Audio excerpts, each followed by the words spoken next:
Bonjour, bonsoir, bonjour et bienvenue dans ce live. Donc je vérifie que ça démarre bien. Donc Instagram c'est bon et Facebook également. Donc bonjour et bienvenue donc dans ce 9e live de la série Les femmes et l'argent. Donc je suis ravie de vous retrouver ce soir de nouveau. Donc dans cette série, et c'est effectivement donc une série que je fais en préalable à un atelier qui s'appelle donc comment briser votre plafond de verre grâce à votre personnalité avec l'argent, et qui aura lieu du 25 au 27 mai. Donc coucou Rachel, merci d'être là, super fidèle, merci beaucoup d'être là, ça me fait vraiment plaisir. Je suis contente de te retrouver là. Dites-moi, alors je regarde aussi sur Facebook, j'ai pas trop l'info, j'ai pas d'info. S'il y a quelqu'un, en tout cas, dites-moi si vous êtes là sur Facebook ou si vous regardez en replay. Et puis, donc pour ce que je voulais juste vous dire, voilà, oui, cette série, c'est parce que voilà, avec mes clientes, quand on travaille, je vois bien qu'il y a des, enfin, on travaille effectivement sur la relation à l'argent, et je vois bien les freins qu'elles ont, je vois bien les blocages qu'elles ont, ce qu'elles rencontrent, hein, enfin les difficultés qu'elles rencontrent, et tout ça c'est toujours lié à à leur personnalité avec l'argent. Et on a tous, hein, et toutes, une personnalité avec l'argent, et quand on va un peu à l'encontre de sa personnalité, eh bien, tout devient beaucoup plus dur. Alors que quand on est en accord avec sa personnalité, avec l'argent, eh bien, ça devient notre super pouvoir, et ça devient aussi du coup quelque chose que l'on met au service de notre vie, au service de notre activité. Et là, tout d'un coup, les choses, elles deviennent beaucoup plus faciles. Eh bien, donc, et puis moi, je travaille avec les archétypes financiers, hein, pour vous permettre de connaître votre personnalité avec l'argent. Et puis, donc enfin, le test des archétypes financiers, il est vraiment hyper précis. Il permet aux gens, voilà, de découvrir et puis de comprendre ce qui les motive en matière d'argent, quelles sont leurs forces, quels sont leurs talents. Mais aussi, on va aller voir aussi là où ça va bloquer, et notamment comment le mettre, enfin comment, quand ces personnes, quand mes clientes, elles développent leur activité, et ben on va savoir là où il va falloir faire attention quand elles développent leur activité. Parce que justement, des fois, on joue contre son propre camp, si je puis dire. Alors, dans ces lives que je vais faire, donc j'attends un petit peu pour voir euh, donc dans ces lives en fait, hein, que je vais faire jusqu'au 24, eh bien je vais vous partager des erreurs que les femmes font avec l'argent, et parce que c'est toujours en lien avec la personnalité avec l'argent. Et aujourd'hui j'ai un peu changé la façon de présenter le live du jour, puisque j'ai dit qu'on allait s'occuper de faire le repas au lieu de ne faire que les courses. Et, et donc là, je vous entends, vous allez me dire, ah, Ellie, tu vas pas nous parler de cuisine quand même, ou nous remettre au fourneau. Ben non, c'est pas du tout le but de ça, mais vous allez voir, je vais vous expliquer pourquoi ça m'est, enfin, le titre m'est venu comme ça, parce que en fait, j'étais en train de préparer le repas à midi. Et puis je me suis dit, en fait, parce que quand j'aime bien aussi, mes idées, elles me viennent soit sous la douche, aussi, et puis quand je cuisine, c'est aussi un moyen pour moi voilà, d'être avec moi-même pendant que je fais enfin, que je prépare le repas. Et je me suis dit, bah, en fait, souvent, nous, les femmes, quand on regarde, hein, dans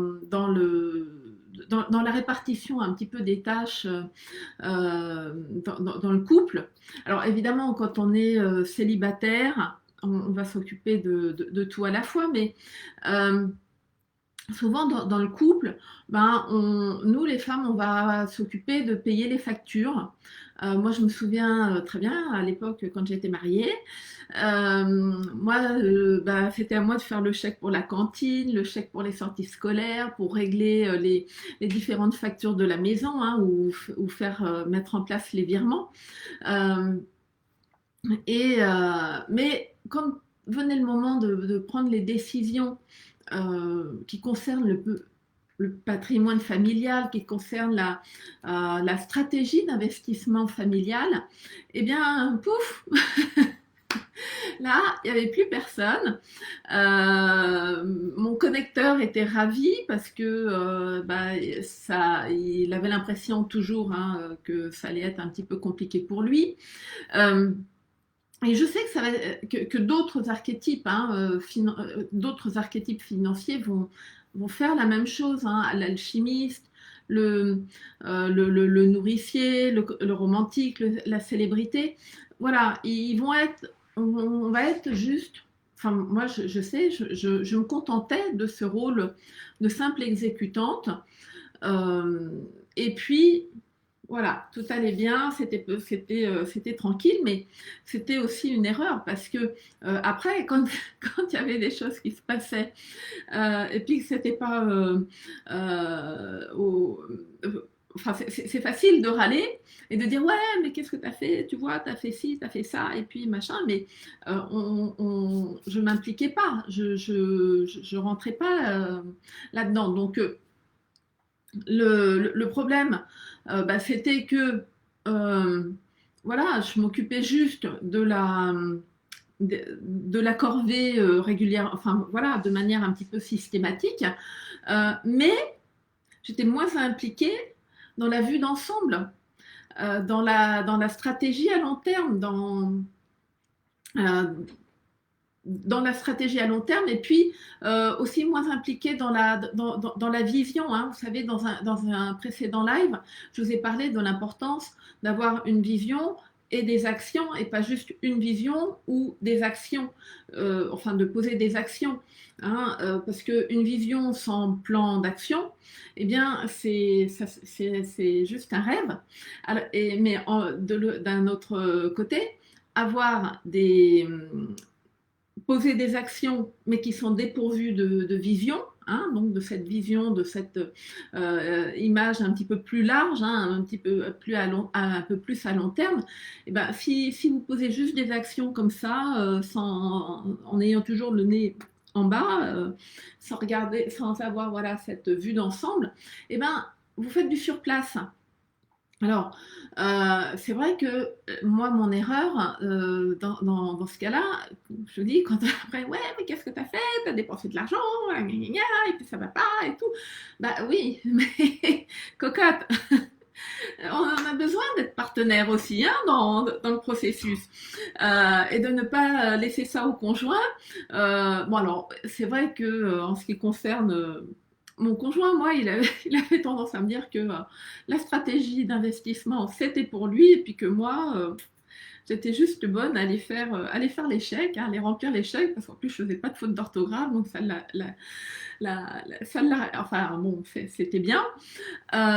Et je dis, voilà, ça venait vraiment de ma personnalité avec l'argent, hein. Mon connecteur, il se disait, ouais, bah, je préfère me retirer du jeu, et puis j'ai pas, et puis j'osais pas m'affirmer, hein, dans les finances du couple, hein, comme on dit. Et, euh, et en fait, et puis d'ailleurs, c'est pareil, hein, quand vous êtes dans votre activité, c'est pareil, vous avez besoin pas juste d'avoir une vision voilà, à court terme et puis d'être juste en train de faire des actions et puis de régler les factures et puis de vous assurer que vos fournisseurs sont bien payés en temps et en heure. C'est aussi s'assurer que ce soit pour les finances de la famille ou que ce soit pour les finances de votre activité, et ben c'est rentrer, voilà, se sentir concerné et puis gérer l'argent gérer les finances, c'est aussi s'assurer qu'on est en sécurité financière. Et donc, c'est du long terme, c'est du court terme. Il y a toujours besoin d'avoir les deux ensemble. Et comme je vous disais, voilà, c'est comme pour la cuisine. D'un côté, eh ben, vous avez faire les courses. Faire les courses, c'est une tâche qu'on fait régulièrement. Hein, c'est payer les factures. Et puis, de l'autre côté, eh ben, vous avez faire le repas. Et faire le repas, ben, ça demande des compétences, ça demande de la créativité et ça demande ben, de la réalisation, hein, en passant à l'action. Donc, je reviendrai aussi au niveau je vous parlerai dans quelques jours de ces compétences, mais enfin, j'aborderai ce sujet-là. Voilà, il faut pas, en matière de finances, il ne faut pas se contenter de ne faire que les courses. Il faut aussi mettre la main à la pâte et aller faire le repas. Voilà, donc c'était ce que je voulais vous partager aujourd'hui. Bonjour, Restaurant Hôtel du Nord. Merci beaucoup d'avoir été présent. Euh, voilà ce que je voulais vous partager. Et puis, bah, écoutez, je vous propose qu'on se retrouve demain. Dites-moi aussi dans les commentaires ce que ça vous inspire, ce que je vous partage. Ça me fera plaisir de vous répondre. Et puis, ben, on se retrouve demain, même heure, même endroit. Et j'aurai grand plaisir à vous partager le prochain sujet. Allez, je vous souhaite une bonne soirée et à demain. Au revoir.